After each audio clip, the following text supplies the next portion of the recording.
योग बेहतर है, ज्ञान योग बेहतर है कि निष्काम कर्म योग बेहतर है? आप मुझे अच्छे से समझा दो इस बात को।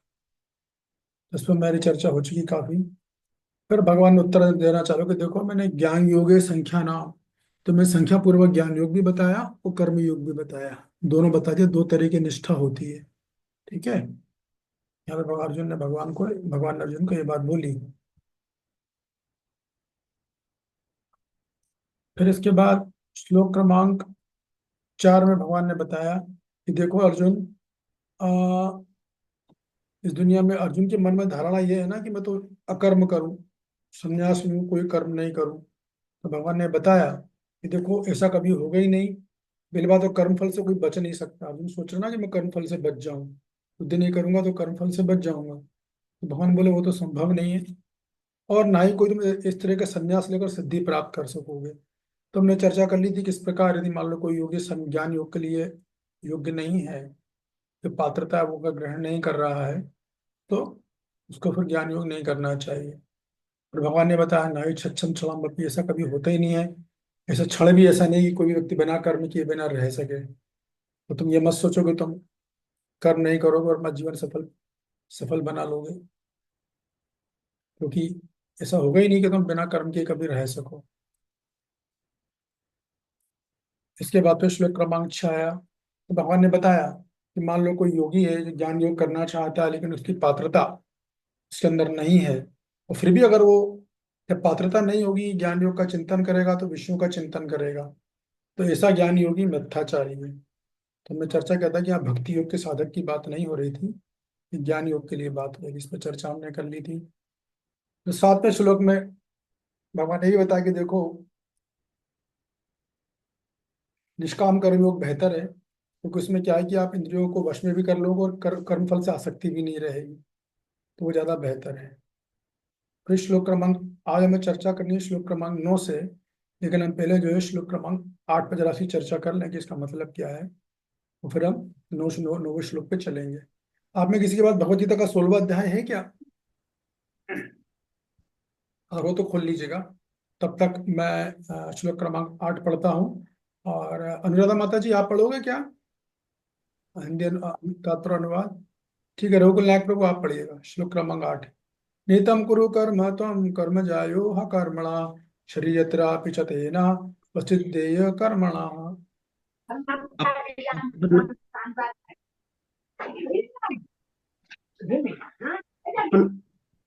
पढ़ू प्रभु। हाँ, अनुवाद पढ़िए। अपना नियत अपना नियत कर्म करो, क्योंकि कर्म न करने की अपेक्षा कर्म करना श्रेष्ठ है। कर्म के बिना तो शरीर निर्वाह भी नहीं हो सकता। हाँ, तो हमने ऑलरेडी चर्चा कर ली थी इसमें। अपना नियत कर्म करो, मतलब निष्काम कर्म योग करो। निष्काम कर्म का साधन आप लोग जानते हो। तो भाई जो तुम्हारा वेदों में वर्ण व्यवस्था में जो कर्म है वो करो, क्योंकि कर्म ना करने की अपेक्षा कर्म करना श्रेष्ठ है। आगे भगवान बोलेंगे भले ही तुम अपना कर्म ठीक से ना कर पाओ, उसमें कुछ दोष भी हो, तो दोष है तो ऐसे मत सोचो कि अरे दोष, मेरे कर्म में दोष आ रहा है, मैं ठीक से नहीं कर पा रहा हूं तो कर्म छोड़ दो। नहीं, आप अपना कर्म ही करो। और भगवान ये भी बोल रहे हैं कि कर्म नहीं करोगे तो उधर पोषण भी नहीं कर पाओगे भाई। तुम ज्ञान योगी बनने की बात कर रहे हो, तो ज्ञान योगी कर्म तो करना ही पड़ेगा ना। कुछ तो खाएगा, कुछ तो पिएगा, फूल पत्ती कुछ तो तोड़ेगा, भिक्षा मांगने मधुकरी तो जाएगा वो, तो कर्म तो वो भी करेगा। कर्म के बिना रह नहीं सकते। तो नियत कर्म करो। तो मैं थोड़ा सा आपको इसमें क्लियर कर दूं कि ये निष्काम कर्म योग है, जैसा कि आप लोग मैं कई बार बता चुका। तो क्या होता है कि निष्काम कर्म योग में व्यक्ति को जो उसकी वर्ण और आश्रम के अनुसार होते हैं उससे कर्म करने पड़ते हैं। तो वो कौन कौन से कर्म है वो तो मैं आपको बता चुका हूँ। निमित्त कर्म, नैमित्तिक कर्म, है ना, काम कर्म, वो सब बता चुका हूँ। लेकिन मैं आपको अभी इसी गीता के 16वें अध्याय की तरफ लेके जा रहा हूँ, जो कि काफी रिलेटिव रिलेटिव डिस्कशन है वो। 16वें अध्याय का पहला श्लोक।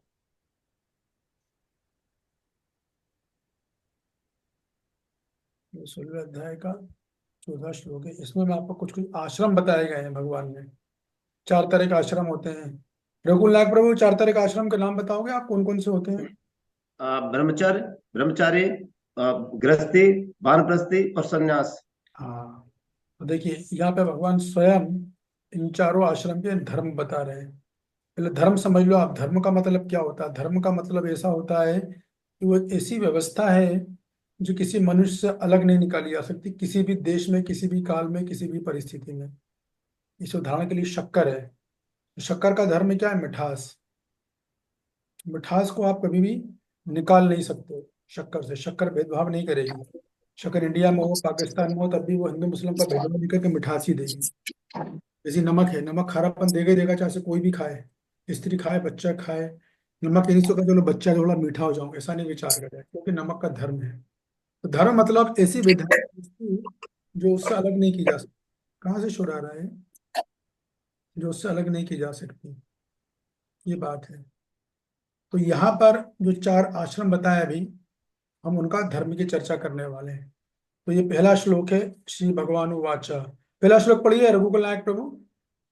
जी प्रभु जी। हिंदी पढ़ू ना? संस्कृत, संस्कृत। अच्छा, ये तो बहुत बड़ा है। अभयम सत्त्वमसुश्रुतिर्ज्ञान योग व्यवस्थितः दानं दमस्र यज्ञस्य स्वाध्यायास्तप आर्जवम्। ठीक है। तो देखिए, इस श्लोक में जो शुरू की पहली लाइन है, वो सन्यासी के धर्म बताए गए हैं। सन्यासी है, उसे क्या धर्म होता है। जो दूसरी लाइन है, उसमें गृहस्थ के धर्म बताए गए हैं, और ब्रह्मचारी के धर्म बताया गया है, और वानप्रस्थ का धर्म बताया गया है। ठीक है ना? तो सन्यासी का धर्म क्या है? पहला अभयम, मतलब सन्यासी को हमेशा अभय रहना चाहिए। सन्यासी रहकर उसे ये चिंता नहीं करनी चाहिए कि बुढ़ापे में मेरी सेवा कौन करेगा, कौन मेरे कपड़े धोएगा, कौन मुझे दवाई देगा, कौन मुझे खाना खिलाएगा। अगर सन्यास आश्रम लेना है आपको, तो आप में पूरी तरह निर्भय होना चाहिए। एक जगह एक बार एक इस्कॉन के महाराज, उन्होंने बोला था कि अपने शिष्य इसलिए मत बनाओ कि बुढ़ापे में तुम्हारी सेवा करें। वो बहुत उनका नाम है, इस्कॉन के पितामह बोले जाते हैं, जिन्होंने कि ये भक्तिवेदांत तात्पर्य का जो है कंपाइलेशन किया है। हम उनसे मिलके भी आए थे मायापुर में, जयदेव स्वामी नाम है उनका। उन्होंने लेक्चर में बोली थी ये बात।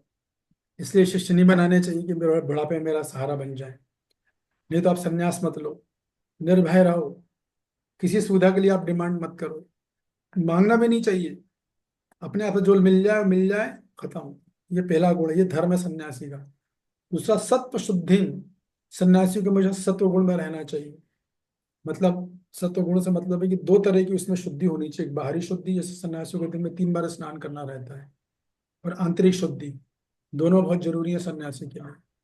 आंतरिक शुद्धि में चित्त शुद्ध होना चाहिए, जिसमें काम, क्रोध, लोभ, मोह, पक्षपात होना, ये मेरा है, वो अपना है, पराया है, ये सब भाव बिल्कुल नहीं होना चाहिए सन्यासी के अंदर। नहीं तो सन्यास ले लोगे तो आप फंसोगे। और तीसरा क्या है?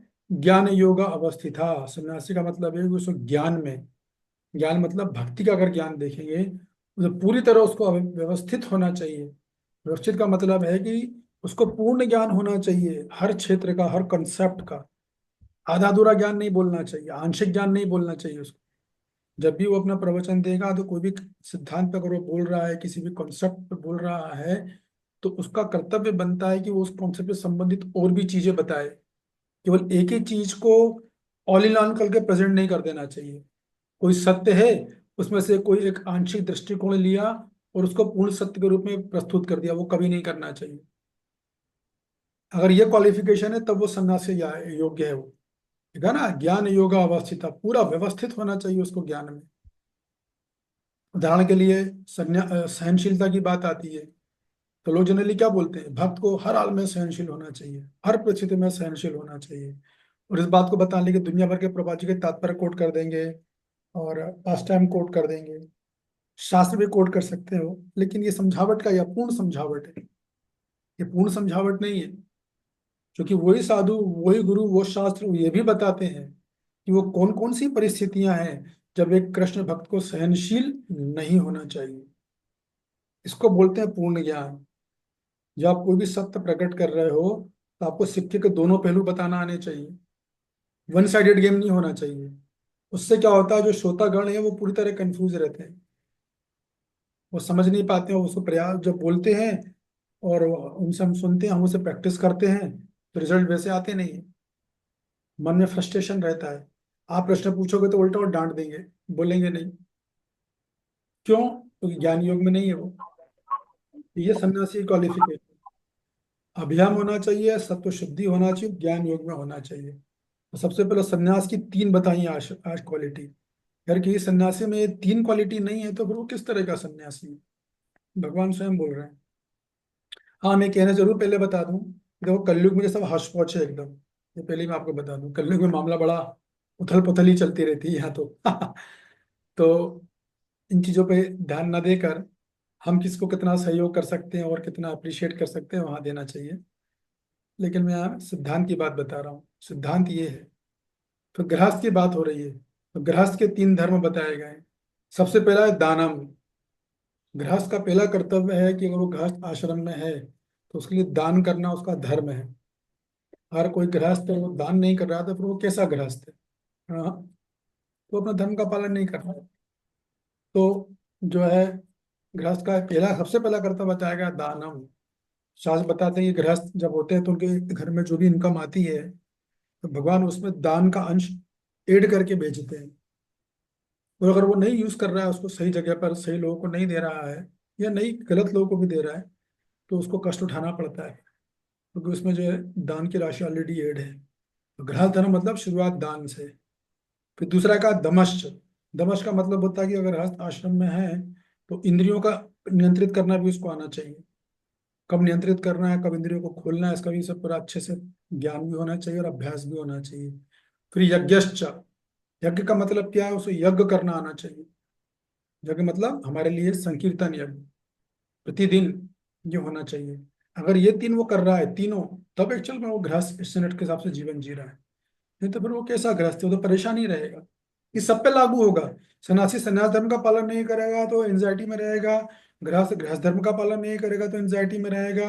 ब्रह्मचारी हो चाहे वानप्रस्थ हो, यदि वो अपने धर्म का पालन नहीं करे तो कितनी भजन क्यों ना कर ले वो, उनके जीवन से चिंता कष्ट मुक्त कभी नहीं जाने वाले। क्योंकि जो मेन धर्म है वो नहीं कर रहे हैं। और कोई इसमें बोल ही नहीं सकता कि ऐसी कोई स्थिति है नहीं कि मैं कर ही नहीं सकता, ये संभव नहीं। ये असंभव है। भगवान बोल रहे हैं करना है तो फिर करना है। इसके बाद का स्वाध्याय। अभी देखो, ब्रह्मचारी आश्रम में है तो उसका एक धर्म है और वो स्वाध्याय। अगर मान लो कोई ब्रह्मचारी स्वाध्याय नहीं करता है तो फिर वो कैसा ब्रह्मचारी? फिर उसका वो कभी ब्रह्मचारी जीवन में संतुष्ट नहीं रह सकता वो। स्वाध्याय उसके लिए जरूरी है। उसे नियमित रूप से अपना जो प्रोपा जी ने बताई है नियमित माला जप करने के बाद, जो स्वाध्याय का मतलब पढ़ना नहीं होता, गीता खोलिए पढ़ लिए नहीं, वो तो दूसरे योग भी कर सकते हैं आश्रम के लोग। स्वाध्याय का मतलब भी ये होता है कि जब आप पढ़ो तो उसे गहराई से समझो उसको। को भी आप सिद्धांत को समझ रहे हो, उसे गहराई में जाना चाहिए। सिद्धांत कैसे आ रहा है, क्यों आ रहा है, कौन सा आचार्य ने इसके बारे में क्या बोला है, किस लिए बोल रहे हैं, उसके सभी पहलुओं पर गौर करना चाहिए। तो स्वाध्याय ब्रह्मचर्य के लिए बहुत जरूरी है। वो केवल उछल कूद में लगा हुआ है और खुद अपना स्वाध्याय प्रचार कार्य कर रहा है और खुद स्वाध्याय नहीं कर रहा है। प्रचार की पढ़ाई अलग है और स्वाध्याय एकदम अलग चीज है, दोनों अलग अलग चीजें हैं। तो प्रचार में तो क्या आपके पास फ्रीडम होती है, फुल फ्रीडम है, जो चाहे वो बोलो। आप बाहर के लोगों को बोल रहे हो, वो तो अनाड़ी लोग हैं, उनको आप जो चाहो वो बोल सकते हो। कोई कौन से बाधा दूरा भी बता सकते हो, ऐसा हो भी जाता है।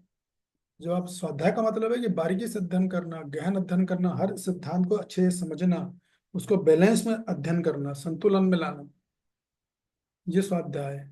तो अगर ब्रह्मचारी स्वाध्याय नहीं कर रहा, भले वो कितनी छल कूद फान कर ले, वो कभी संतुष्ट नहीं रहेगा, अंदर ही अंदर हमेशा संतुष्ट मिलेगा। फिर है तप। तप किसका है? ये है वानप्रस्थ का। वानप्रस्थ का धर्म है कि जो लोग वानप्रस्थ ले लेते हैं उनका जीवन बड़ा तपोमय हो जाता है। क्योंकि वानप्रस्थ को क्या, फिर घर में रहने की अनुमति नहीं होती है। उस समय रहेंगे पति पत्नी घर में, घर में रहे 10 दिन 15 दिन 20 दिन और फिर निकल गए तीर्थ यात्रा पर।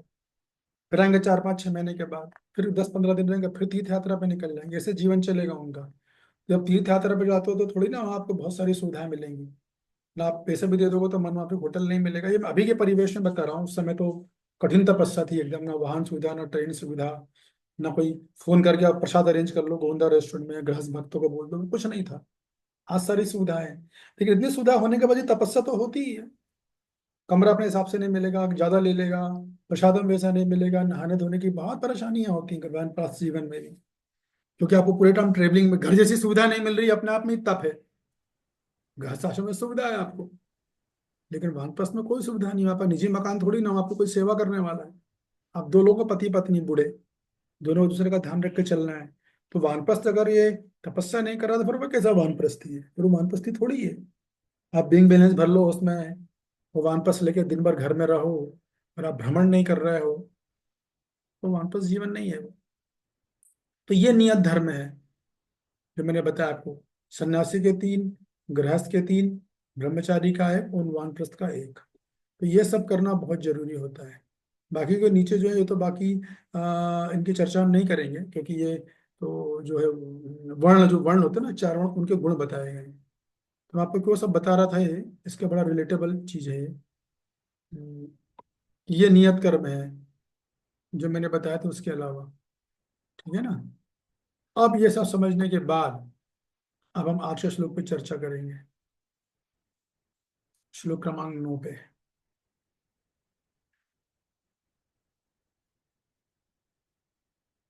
श्लोक क्रमांक 9 कौन पढ़ेगा? रघुकुल नाथ को पढ़ना है ना, ठीक है। यज्ञार्थात् कर्मण्यत्र लोकोऽयं कर्म बंधन तदर्थं कर्म कौन्तेय मुक्त संगा समाचर। श्लोक क्रमांक 9 पे पढ़ना है। तो भगवान ने सारी बातें बता दी कुल मिला के कि किस प्रकार जो है ज्ञान योग, निष्काम कर्म योग बेहतर है। ये भगवान तो बार बार इसी बात को स्टेब्लिश कर रहे हैं ना। पूरे अध्याय में निष्काम कर्म योग को अनेक एंगलों से बताने वाले हैं कि किस प्रकार जो निष्काम कर्म योग जो है ज्ञान योग से बेहतर होता है। उफ, Awaज कर मैं जीजा जीजा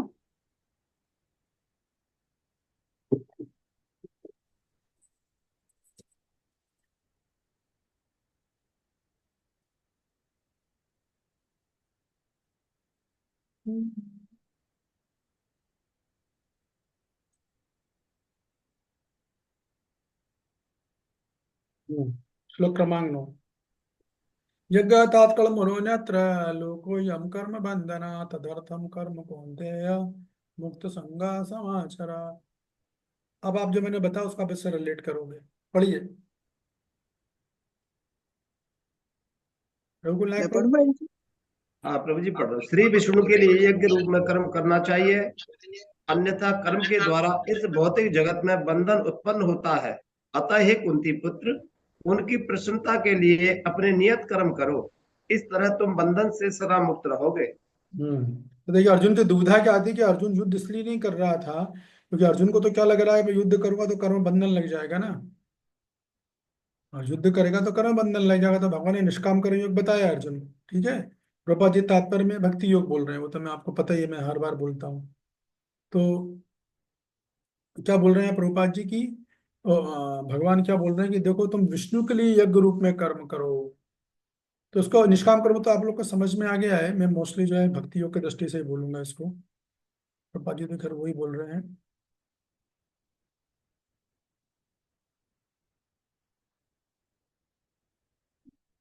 हम्म,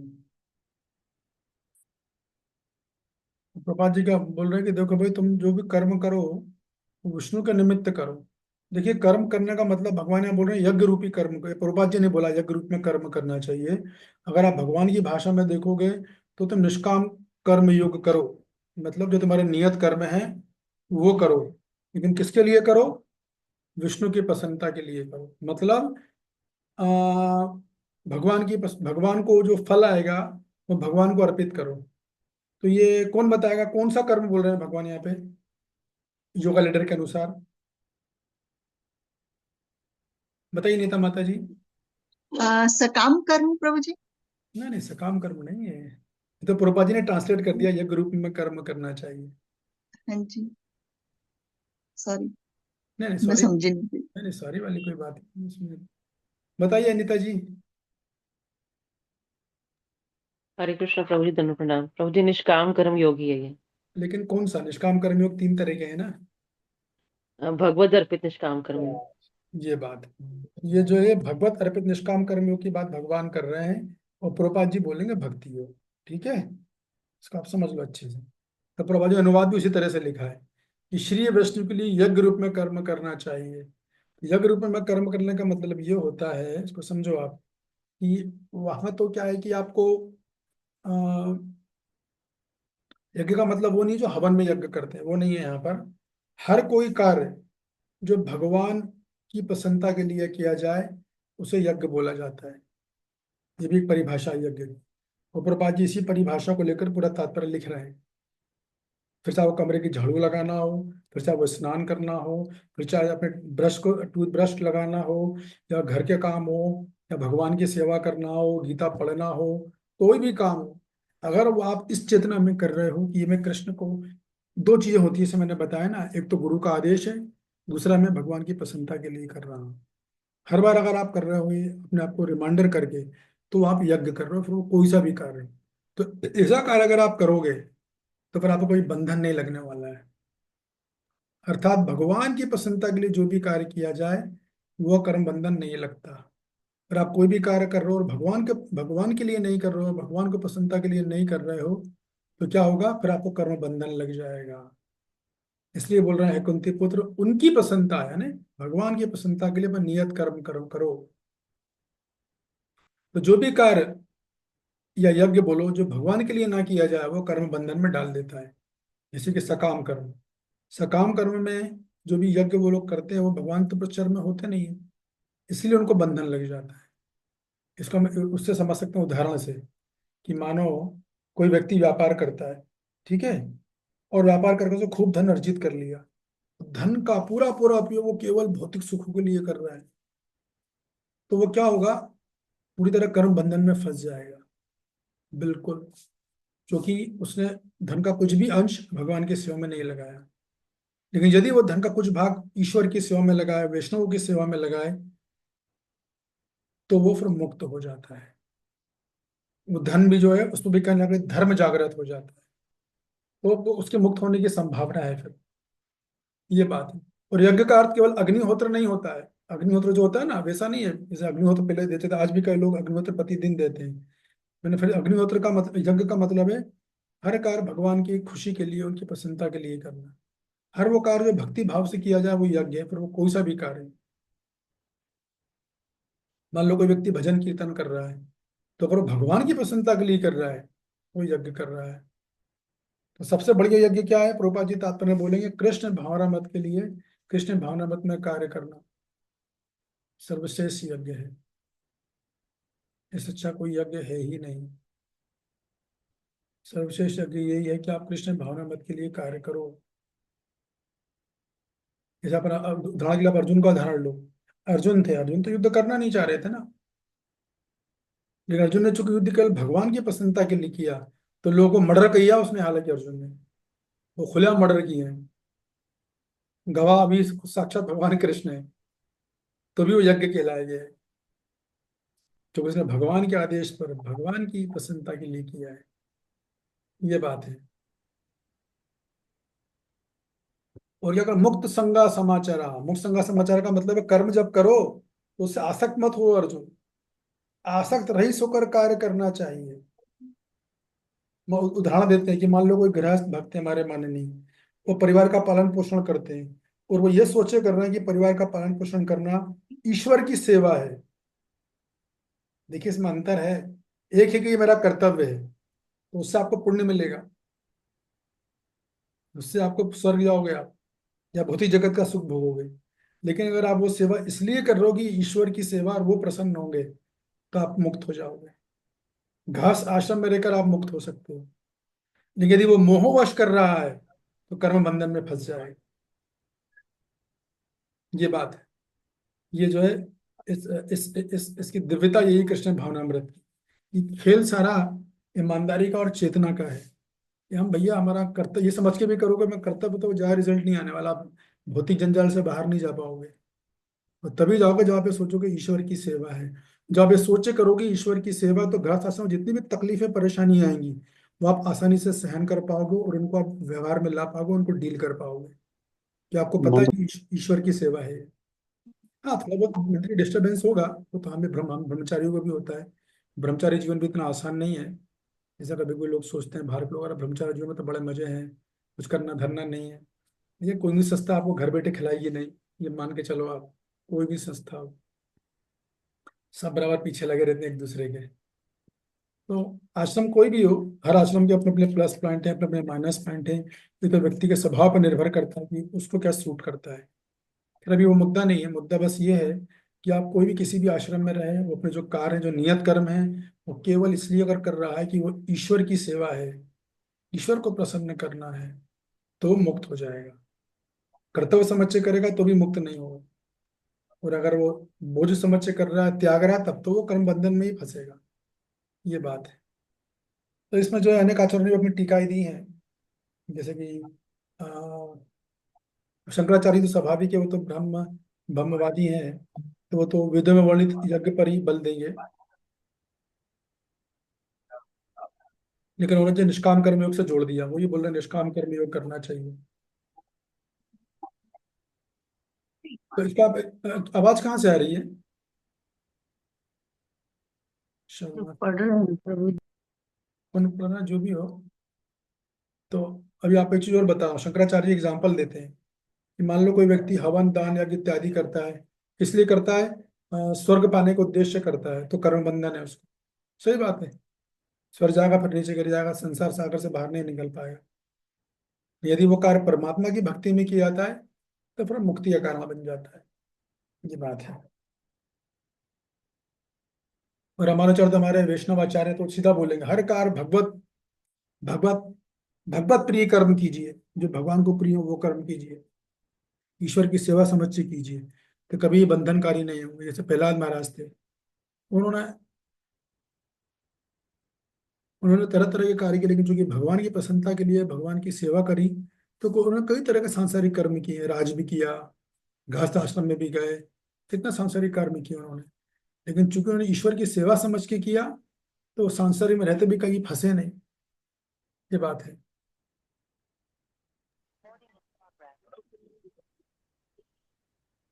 राजा हरिश्चंद्र का उदाहरण है, उन्होंने सत्य के लिए, धर्म के लिए अपना सब कुछ कुर्बान कर दिया, पूरी धरती के राजा थे वो। लेकिन क्यों किया? क्योंकि ईश्वर को संतुष्ट करना था, तो वो भी एक यज्ञ था। तो ये सारी बातें थे प्रभुपाद जी को। इस तात्पर्य को जो है अभी हम अभी पढ़ेंगे उसको, तो मैंने पहले से बता दिया आपको। कृष्ण भक्ति के दृष्टिकोण से समझाया है और बताया कि सर्वोत्तम यज्ञ क्या है, गुरु का आदेश में ईश्वर की सेवा, ये सर्वोत्तम यज्ञ है। बाकी अन्य आचार्य बलदेव विद्याभूषण है, रामानुजाचार्य हैं, उन्होंने उसको निष्काम कर्म योग से बोला है, जो कि भगवान ने बोला है, उन्होंने उसी को बोला है। तो सारांश में बात यह है कि कोई भी कार्य करो और भगवान की प्रसन्नता के लिए किया जा रहा है, तो वो यज्ञ बन जाता है और कर्म बंधन से मुक्ति मिल जाती है। ये मूल बात है बस। ये इस पूरे श्लोक का तात्पर्य का सार है, जो मैंने आपको पहले ही बता दिया। तो अब पढ़िए प्रभु जी, आप धीरे धीरे पढ़ना है ताकि सब लोग समझ सके। मुझे बीच में अगर रोकना होगा तो बोलूंगा आपको, बिल्कुल ना करो। तात्पर्य प्रभु जी। जो जो कि मनुष्य को शरीर के निर्वाह के लिए भी कर्म करना होता है, अतः विशिष्ट सामाजिक स्थिति तथा गुण के को ध्यान में रखते हुए नियत कर्म इस तरह बनाए गए हैं कि उस उद्देश्य की पूर्ति हो सके। यज्ञ का अर्थ एक भगवान मिनट विष्णु। रुकिए रुकिए रुकिए। प्रभुपाद जी क्या बोल रहे हैं कि देखो, विशिष्ट सामाजिक स्थिति तथा गुण को ध्यान में रखकर नियत कर्म इस तरह बनाया गया था। नियत कर्म कौन, जो मैंने आपको बताया, सन्यासी, ब्रह्मचारी, गृहस्थ और वानप्रस्थ के, वो उनकी स्थिति और गुण को देख के बनाए गए हैं। तो क्यों बनाए गए हैं, वो गुण क्यों दिए गए हैं? ताकि आप भगवत प्राप्ति कर सको। अगर आप नियत कर्म नहीं कर रहे हो तो भगवत प्राप्ति भूल जाओ फिर। ये मतलब है कहने का, भले आप कितनी कुछ भी कर लो, आप नियत कर्म तो करना जरूरी है आपको। ये बात है। आगे पढ़िए। सारे यज्ञ भगवान विष्णु की प्रसन्नता के लिए हैं। वेदों का आदेश है यज्ञो वे विष्णु। दूसरे शब्दों में, चाहे कोई निर्दिष्ट यज्ञ संपन्न करे या प्रत्यक्ष रूप से भगवान विष्णु की सेवा करे, दोनों से एक ही प्रयोजन सिद्ध होता है। अतः जैसा कि इस एक श्लोक मिनट, में ये देखिए प्रभुपाद जी ने क्या कोट किया है। वेदों का आदेश है यज्ञ, दिख नहीं रहा मेरे को, एक मिनट, यज्ञो वे विष्णु। तो वेदों का आदेश क्या है कि विष्णु ही यज्ञ हैं। तो विष्णु यज्ञ का मतलब ये है कि भाई आप यज्ञ चिल्ला रहे हो, एक्चुअली आप कोई भी कार्य कर रहे हो यज्ञ के अलावा भी, अगर आप विष्णु की प्रसन्नता के लिए कर रहे हो तो वो यज्ञ है। तो प्रभुपाद जी ने प्रमाण दे दिया उसका। कहाँ पर दिया गया? वेदों का आदेश है, ऐसा बताया प्रभुपाद जी ने। ठीक है, आगे पढ़िए। अतः जैसा कि इस श्लोक में संस्तुत किया गया है, कृष्ण भावनामृत यज्ञ ही है। वर्णाश्रम धर्म का भी उद्देश्य भगवान विष्णु को प्रसन्न करना है। वर्णाश्रमाचारवताः पुरुषेण परः पुनाम विष्णुराराध्यते, विष्णु पुराण में कहा गया है। अतः भगवान विष्णु की प्रसन्नता के लिए कर्म करना चाहिए। इस जगत में किया जाने वाला अन्य कोई कर्म बंधन का कारण होगा, क्योंकि अच्छे तथा बुरे कर्मों के फल होते हैं और कोई भी फल कर्म करने वाले को बांध लेता है। अतः कृष्ण विष्णु को प्रसन्न करने के लिए कृष्ण भावना भावित होना होगा, और जब कोई ऐसा कर्म करता है तो वह मुक्त दशा को प्राप्त रहता है, यानी महान कर्म कौशल है।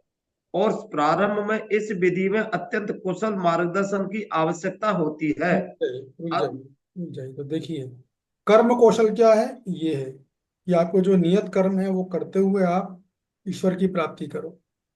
ये कर्म कौशल है। जिस भी आश्रम में आप हो, जहाँ भी स्थिति में हो, जहाँ भी सिचुएटेड हो, वो करते हुए आप ईश्वर की प्राप्ति करो। अगर आप वो नहीं करो तो ईश्वर की प्राप्ति फिर आप भूल जाओ। फिर मत बोलो कि आप कर पाओगे। वो कर्म तो हैं, आपको जो भी बताए गए हैं वो आपको करने ही होंगे, और तभी संतुष्ट भी रहोगे आप, नहीं तो संतुष्ट नहीं रहोगे। और ये कार्य की कुशलता है। इसे बोलते हैं ना आर्ट ऑफ, क्या बोलते हैं उसको, art of working, art of work, वो यही है वो कर्म को। Art of living, art of living. Art of living. नहीं, आर्ट ऑफ लिविंग नहीं, ये आर्ट ऑफ वर्क है। ये आर्ट ऑफ वर्क है, प्रभुपाद जी बोल रहे हैं यही महान कर्म कौशल है। तो वो यही है कि अपने नियत कर्म करो और ईश्वर की सेवा समझ के करोगे तो आप सफल हो जाओगे, नहीं तो संसार बंधन में फंसे रहोगे। और प्रभुपाद जी ये भी बोले, लेकिन इसके लिए प्रारंभ में जब तक मैच्योरिटी अच्छे से ना आ जाए, मैच्योरिटी का मतलब है जब तक कि शास्त्र बढ़िया से समझ ना लो, जब तक गीता को इन एंड आउट बढ़िया से समझ ना लो, तब तक व्यक्ति को मार्गदर्शन की आवश्यकता रहती है। इवन समझने के बाद भी कभी कभी वरिष्ठ भक्तों के साथ मार्गदर्शन की आवश्यकता होती है। तो जब आपके पास पूर्ण समझावट होती है, 700 श्लोक के एक श्लोक की पूर्ण समझावट है, किस श्लोक में कोसाचार्य ने क्या बोला, प्रभुपाद जी क्या बोल रहे हैं, प्रभुपाद जी ने कहाँ से ओरिजिनल कहाँ से लेके आए प्रभुपाद जी, ये सब स्टडी जब हो जाती है बढ़िया से, फिर आपको शायद फिर आप इस लायक बन सकते हो कि अपना निर्णय आप खुद ले सकते हो। तो अच्छे से अध्ययन करना जरूरी, शुरुआत में तो बिल्कुल बढ़िया से समझना जरूरी है। आगे पढ़िए। भगवत भक्त के निर्देशन में या साक्षात भगवान कृष्ण के प्रत्यक्ष आदेश के अंतर्गत जिनके अधीन अर्जुन को कर्म करने का अवसर मिला था, मनुष्य को परिश्रम पूर्वक कर्म करना चाहिए।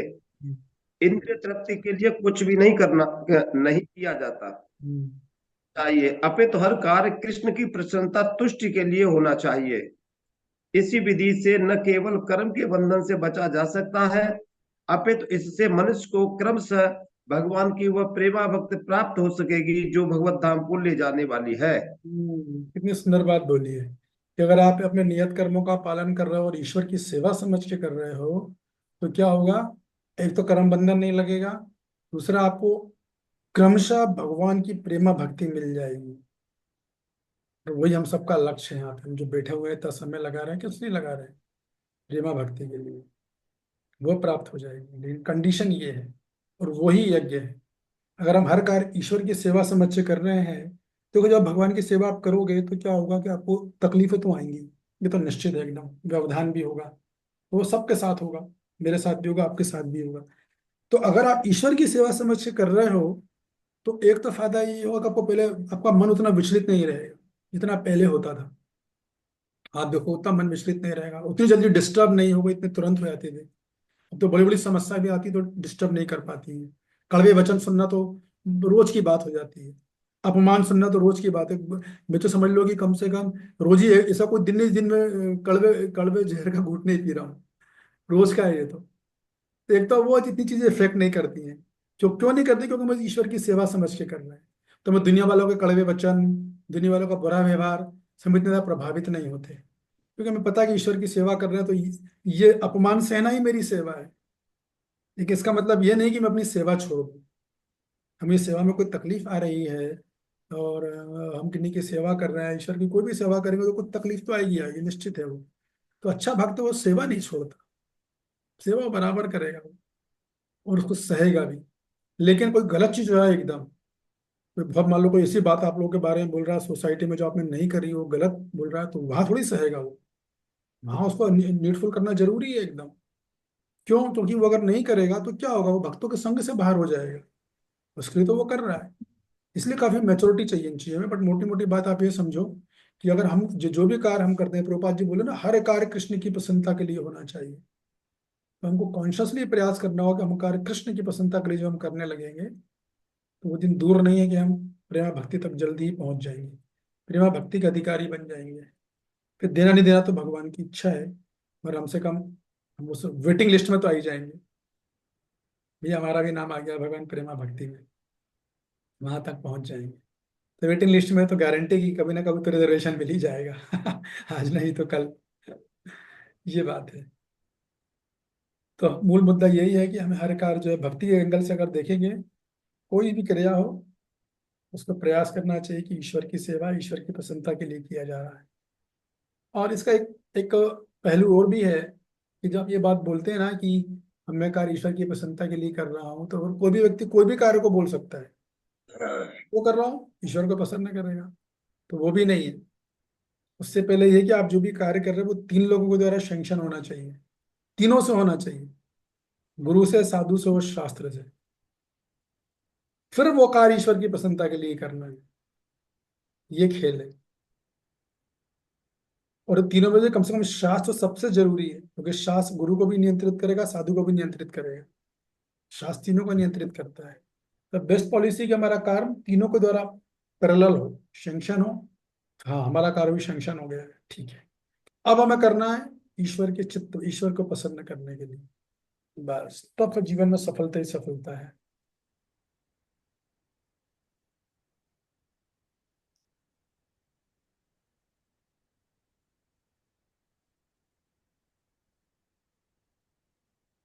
जैसे मान लो दुर्योधन था, तो दुर्योधन ने क्या किया? दुर्योधन ने अपने ऐसे ऐसे कर्म किए कि उसने खुद को अपने आप को कर्म बंधन में डाल दिया। भाई देखिए, दो युद्ध दोनों ने किया है। दुर्योधन ने भी युद्ध किया और अर्जुन ने भी युद्ध किया है। दो कितना अंतर है, जमीन और आसमान का। क्रिया एक ही एकदम, लेकिन इंटेंशन के कारण रिजल्ट में कितना बड़ा फर्क आ गया। भगवान चाहते थे दुर्योधन को भी गीता बोल सकते थे, सामने तो खड़ा था दुर्योधन। वो युद्ध कर ही रहा है ना, अर्जुन भी युद्ध कर रहा है, कोई प्रश्न उठा सकता है? नहीं, अर्जुन यज्ञ नहीं कर, दुर्योधन यज्ञ नहीं कर रहा है, अर्जुन ने यज्ञ किया है, इसलिए वो अपने कुरुक्षेत्र को जीत पाया है। ये बात है।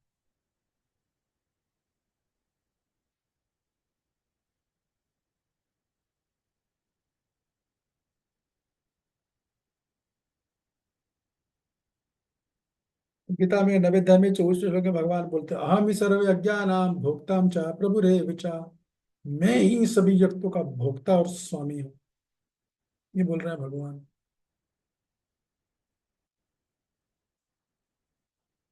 तो कलमा का सिंपल सी बात है, जो भी कार्य प्रेम से, भक्ति से और निष्काम भाव से किया जाए वह यज्ञ है, और उसका फल भगवान विष्णु ही है।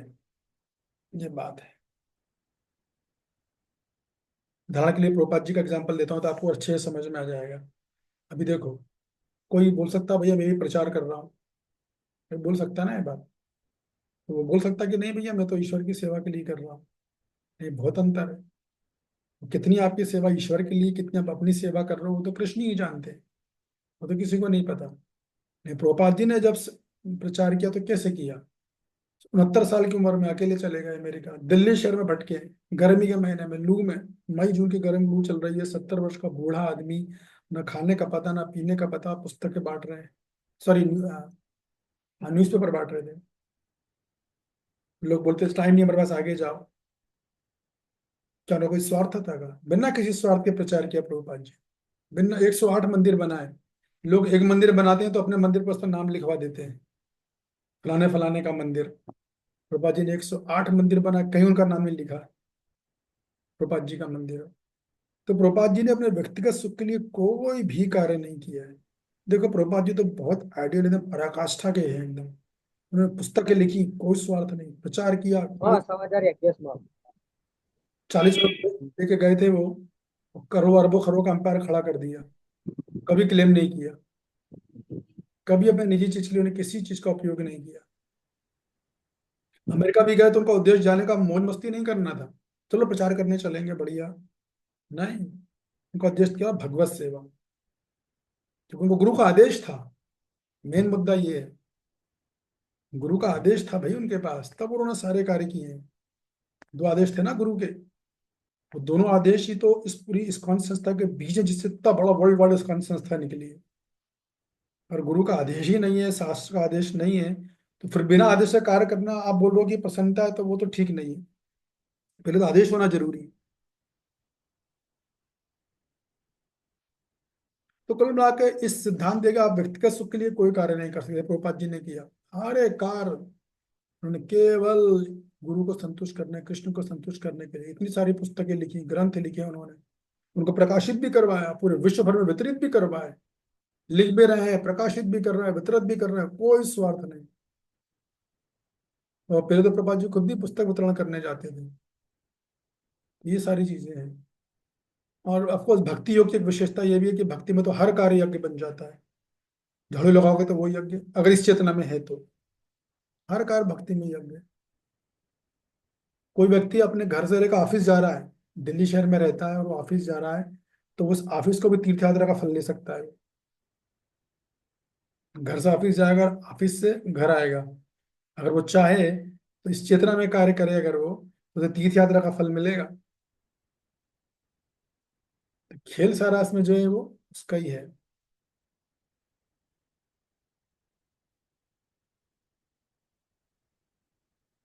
अभी जैसे मैं कुछ दिन पहले एक व्यक्ति से मिला, तो वो काफी बड़ा मंदिर बना रहे हैं, यहाँ पर करोड़ों का मंदिर बन रहा है, शिव जी को उपासक है वो।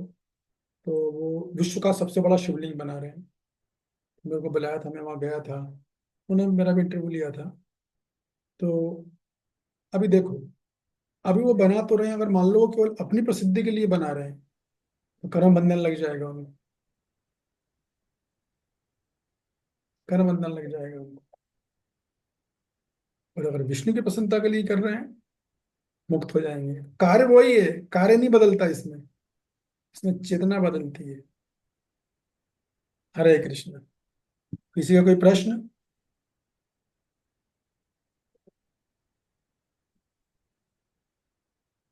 No question? जय सुनैना माता जी। हरे कृष्ण प्रभु, प्रणाम।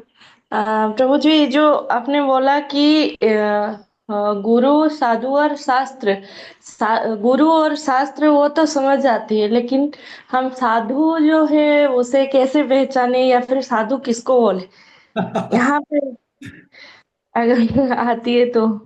तो ये तो बड़ा आपने रहस्यमय क्वेश्चन पूछ लिया है। पहले आप बताओ, आपने क्या समझावट है, आप किसको समझ रहे हो साधु? ऐसे तो साधु किसको बोले, जो भगवान की आराधना करते हो वो साधु होगी, लेकिन ऐसे तो बहुत सारे हैं। किसको एक्चुअल में हम माने, जिसके जिसके द्वारा हम भगवान और मतलब शास्त्र और गुरु ये दोनों को पा सके, और उसमें भी भगवान की सेवा में वो हमें मतलब लगा सके, ऐसे साधु की डेफिनेशन क्या होगी यहाँ पे? हम्म, देखिए, वो आप पढ़ो ना श्रीमद् भागवतम, श्रीमद् भागवतम में थर्ड कैंटो में भगवान कपिल देव बताते हैं देवहूति को, ठीक है ना? तो जनरली लोग वही कोट करते हैं, तितिक्षिवा कारुणिका सूर्यधम सर्वभूतानां। वो बताने के बाद भगवान कपिल देव बोलते हैं, ये जो बोला ये बाहरी है, असली चीज अंदर है। साधु की पहचान कपिल देव बताते हैं निष्ठा, ना अदो श्रद्धा तदु साधु संग भजन क्रिया अनर्थ निवृत्ति निष्ठा। निष्ठा का मतलब क्या है वो खुद बताते हैं, आप पढ़ोगे ना, उसको पढ़ा है आपने वो थर्ड कैंटो? नहीं ब्रो, मैं अभी सेकंड में चल रही हूँ। हाँ कोई बात नहीं, आप पढ़ोगे तब पहुंचना वहां पे, आपके साथ 21वां अध्याय है वो। तो वहां पे वो खुद बोल रहे हैं, एकदम प्रभुपाद जी भी तात्पर्य में बोलते हैं कि जो साधु ने कठिन परिस्थिति में भगवान का, कितनी जीवन में कठिनाई आई, कठिन से कठिन विपत्ति आई, मान लो बहुत अमीर था, एकदम गरीब हो गया, वो दरिद्र हो गया है, खाने खाने को मोहताज हो रहा है, कहाँ से खाना, खुद को खाने को नहीं, बीवी बच्चों को क्या खिलाएगा वो, या मतलब उसका बहुत हर जगह उसके अपमान हो रहा है, निंदा हो रही है, अच्छा कर रहा है तो भी बुराई हो रही है, बुरा कर रहा है तो भी बुराई हो रही है, पूरी सोसाइटी थू थू कर रही है, बदनाम कर रही है उसको। विकट या स्वास्थ्य बहुत ज्यादा खराब हो गया है, हद से ज्यादा लाइलाज बीमारी हो गई है।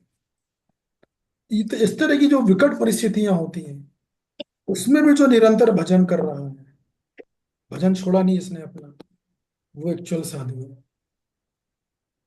वो एक्चुअल है वो, क्योंकि उसने प्रूफ कर दिया है।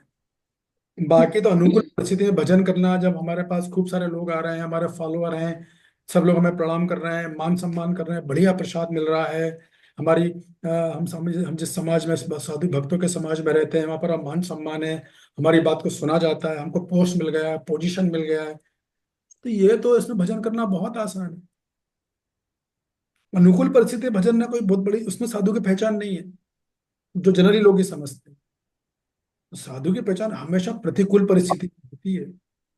उसके भजन में कितनी शक्ति है पता तभी चलता है जब विपत्तियां आती, जीवन में कष्ट आते हैं, दुख आते हैं, तकलीफ है, तब वो उसी उत्साह से कर रहा है क्या, जैसा पहले कर रहा था। जब पोस्ट थी तो बड़ा भक्ति में मजा आ रहा था, तो ये पोस्ट छीन ली उससे, अभी भी वैसे ही भजन कर रहा है क्या, वैसी ही सेवा कर रहा है क्या? जब शरीर अच्छा था तब खूब भक्ति करी, अभी शरीर खराब हो गया तब भी वैसे ही भजन कर रहा है क्या? इससे पता चल जाता है। ये सबसे इंपॉर्टेंट है। दूसरा, ये कौन कर पाएगा, ये शास्त्रों का ज्ञान अच्छे से होगा, तो उसको शास्त्रों का पकड़ भी अच्छी होनी चाहिए, समझावट अच्छी होनी चाहिए। और तीसरा, जो साधु का निस्वार्थ होना चाहिए, उसकी सेवा है वो निस्वार्थ भाव में करनी चाहिए उसको। लेकिन जब हम उससे रिसीव करेंगे, जब हम रिसीविंग एंड पे हो, तो हमारे के बाद उसके प्रति सेवा का भाव होना चाहिए। ये ऐसा है पूरा सिस्टम, इससे एक्सचेंज वाला काम है। ये साधु अपनी सेवा जब करेगा और निस्वार्थ भाव से करेगा, लेकिन जब हम उससे सेवा ले रहे हैं, जैसे मैं भी ब्रह्मचारी हूँ, तो मैं नहीं बोलता मैं ब्रह्मचारी हूँ मेरी कोई इनकम नहीं है, तो यदि मैंने किसी से कुछ सेवा ली, कुछ प्रवचन सुने, तो मैं कुछ नहीं करूंगा, नहीं, नहीं तो वो ज्ञान आपका साथ नहीं देगा। ये बहुत अच्छा नियम बनाया है भगवान ने, कुछ ना कुछ सेवा आपको करनी पड़ेगी। आप अगर इकोनॉमिकली नहीं कर सकते, फिजिकली कर सकते हो, फिजिकली नहीं कर सकते, कोई दूसरे का तरीका निकाले जा सकते हैं।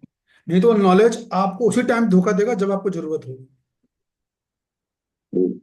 तो साधु को अपनी तरफ से निस्वार्थ होना चाहिए, लेकिन जब हम रिसीविंग एंड पे होते हैं, जब जब हम गिविंग एंड पे हैं, तब हमें निस्वार्थ रहना है, लेकिन जब रिसीविंग एंड पे तो हमें सेवा करनी है। ये बड़ा अच्छा बैलेंस सिस्टम है, ऐसा है। तो तीनों चीजें मैंने आपको बता दी, आशा अब आप समझ गए होंगे, ठीक है ना? जी जी प्रभु, और एक इससे रिलेटेड क्वेश्चन है। अगर एक से हम देखेंगे तो हम मतलब कि प्रभुपाद और जो हमारे गुरु महाराज होते हैं उन्हें देखते हैं, लेकिन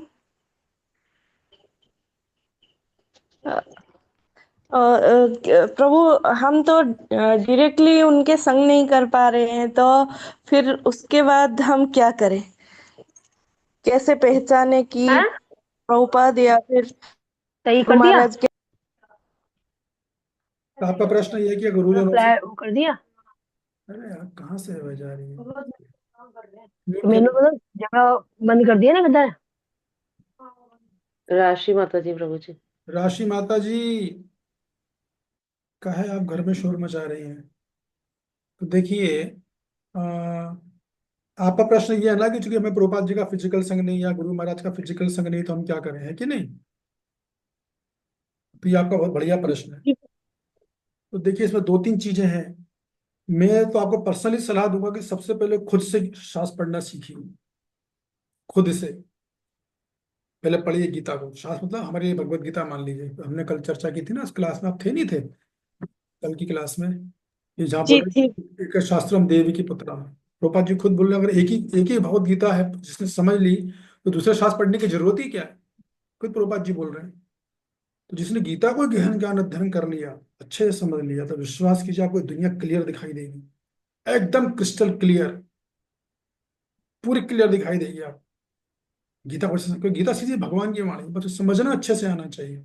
तो एक, स्वयं से गीता का अध्ययन करें, फिर हम किसी ऐसे व्यक्ति के पास अप्रोच करें जिसे गीता का बढ़िया से पकड़ हो, अच्छे से समझता हो, ज्ञानता हो, उसको हम अप्रोच करें, उससे सीख सकते हैं। तो खुद के अध्ययन से क्या, आदमी सेल्फ डिपेंड रहता है, वो कॉन्फिडेंट रहता है, क्योंकि वो प्रमाण दे के बोल रहा है, तो पता है कि मैं पढ़ के बोल रहा हूँ भाई, मैं हवाई फायर नहीं कर रहा हूँ। और केवल सुन के रहेंगे तो कभी भी कॉन्फिडेंट नहीं रहेंगे, क्योंकि हमने पढ़ा ही नहीं है।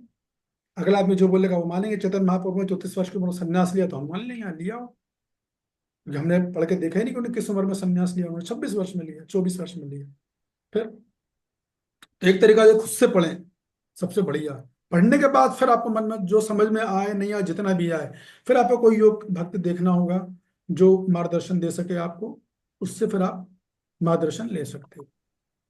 देखिए, योग्यता मेरा मतलब ये नहीं कि वो कितने प्यार से बोलता है, ये योग्यता नहीं है। योग्यता का मतलब ये नहीं उसका फॉलोअर कितने हैं, ये नहीं है। योग्यता का मतलब ये नहीं कि मुझे कितना एंटरटेन कर रहा है। योग्यता का मतलब है कि उसे शास्त्र में कितनी पकड़ है, कितना वो शास्त्र का अनुगत होकर बोल रहा है, कितना किसी कॉन्सेप्ट को अच्छी तरह से सब एंगल से कवर करके बोल रहा है। जैसे मैंने उदाहरण दिया ना सहनशीलता का, तो फिर आप बिल्कुल सही चलोगे। और भगवान से प्रार्थना करें, भगवान ऐसी ऐसी स्थिति है, मेरी सहायता कीजिए। अगर आप सिंसियर होगे तो भगवान जरूर सहायता करेंगे, 100%। ठीक है ना? जी प्रभु, धन्यवाद प्रभु। हरे कृष्ण। सेटिस्फाइड हुए आप, नहीं हुए? जी प्रभु, ओके, क्लियर हुआ। ओके। कितना मिनट है? अभी 4 मिनट है। और किसी को कुछ कोई प्रश्न या कुछ कमेंट करना चाहता है क्या?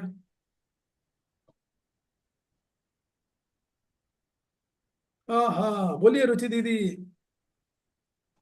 हरे कृष्णा प्रभु जी। हरे कृष्णा। प्रभु जी, एक चीज पूछना था कि जैसे हम, आपने कहा कि जो भी आप सेवा या जो भी आप करते हैं तो प्रभु को समर्पित करते जाइए, तो कर्माज नहीं लगेंगे हमें।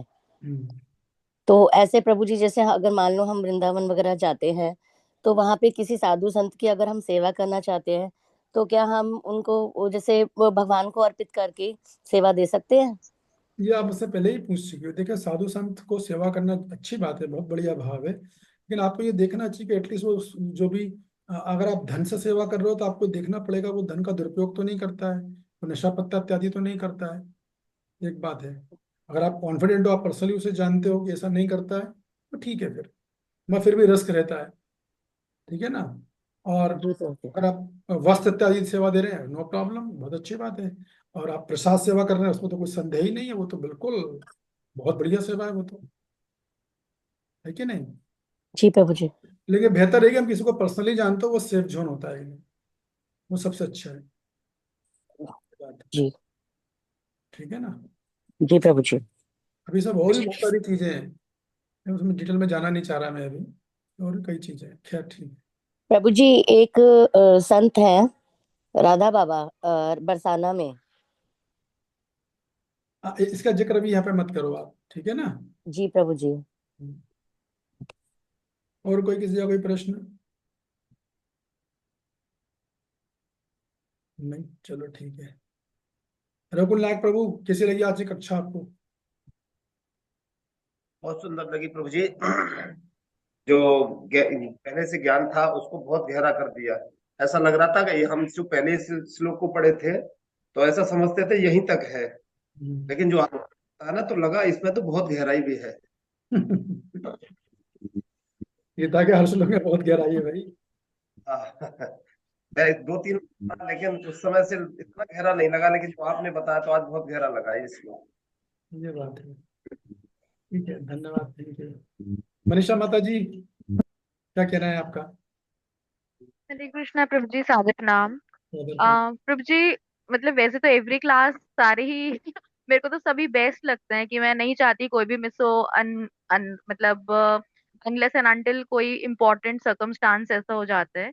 तो आज की क्लास में भी मतलब 16th चैप्टर मैंने बहुत अच्छे से पहले गो थ्रू किया था, मतलब बहुत अच्छे से एक बार पढ़ा था, क्योंकि हमारा एक बार बीच में जैसे 21 सेशंस वाली क्लासेस होती है ना।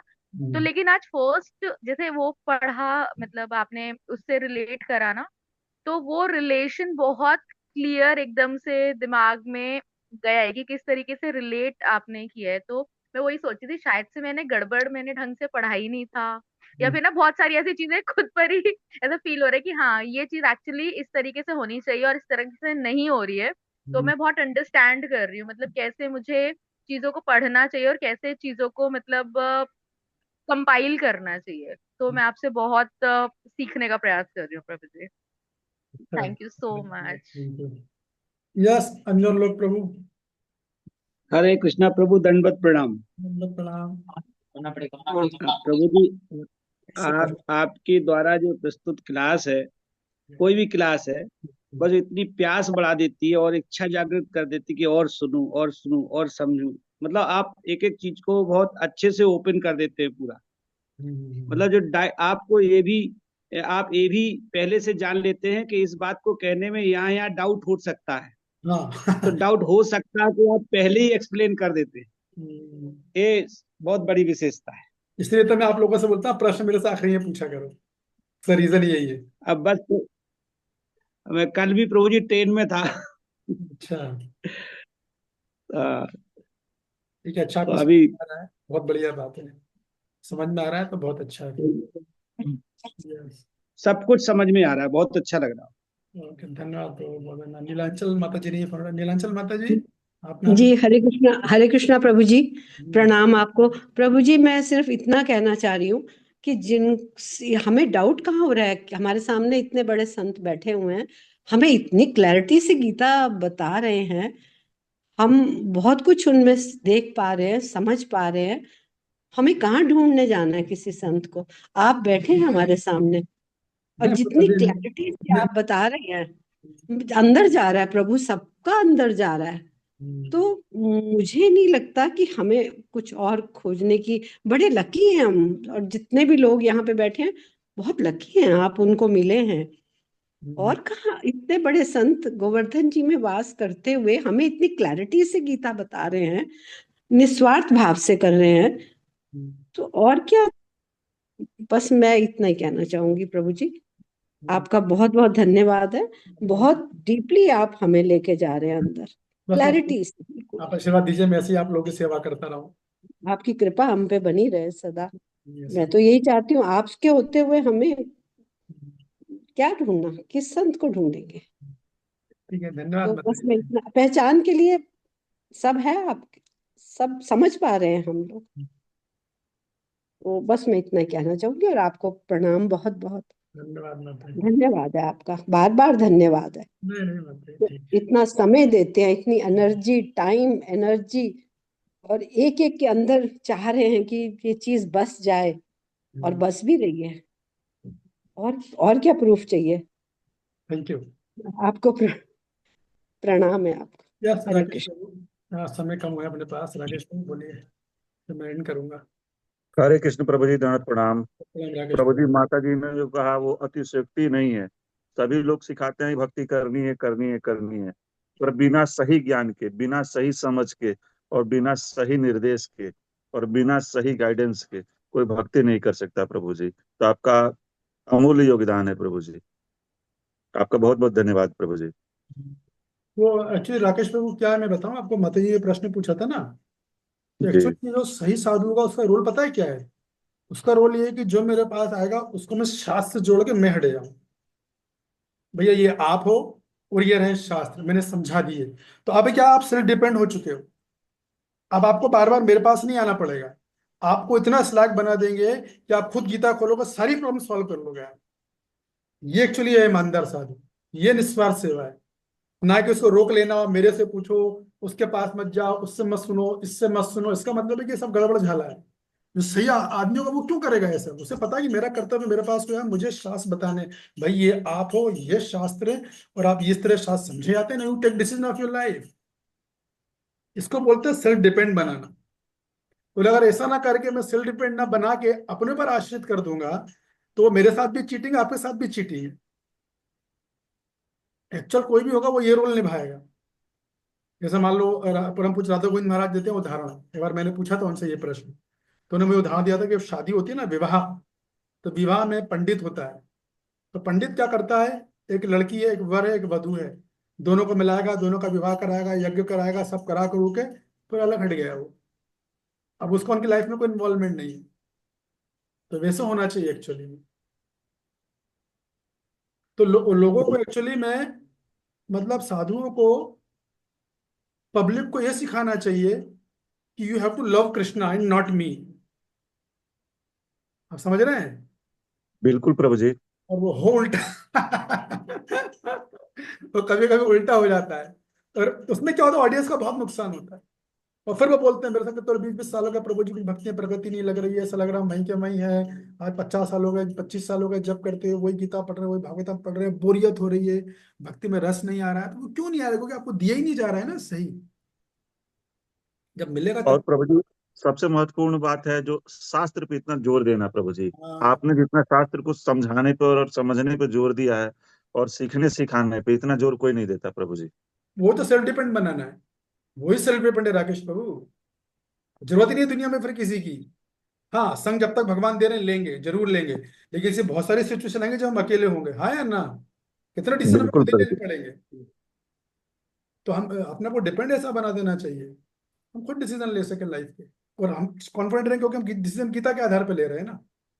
अभी का डर है, कोई भय नहीं है हमें, ये बात है। ठीक है। आप हरे कृष्ण प्रभु जी, दंडवत प्रणाम। मेरे में दंडवत प्रणाम। हरे कृष्णा हरे कृष्णा हरे कृष्ण कृष्ण कृष्ण प्रभु जी। कृष्ण कृष्ण हरे हरे राम हरे राम राम हरे। राम। हरे कृष्णा प्रभु थैंक जी, यू धन्यवाद, प्रभु जी, प्रणाम। हरे राकेश प्रभु, वो प्रश्न वाला कृष्ण। सेवा कर रहे हैं ना आप? तीसरे अध्याय का आपने जी बोला था। जी प्रभु जी, मैं रेडी हूँ इस बार। हाँ, तो अभी कुछ बनाए क्या? मैं नोट कर रहा हूँ प्रभु जी, अरे आप जब गुड। कहेंगे आपको भेज दूंगा। ठीक है ठीक है ठीक, ओके। Thank you. ओके। हरे कृष्ण। हरे कृष्णा प्रभु जी, दंडवत हरे प्रणाम। कृष्ण प्रभु जी, धन्यवाद, कृष्ण प्रणाम। प्रभु हरे जी। कृष्णा। हरे कृष्ण प्रभु जी, प्रणाम।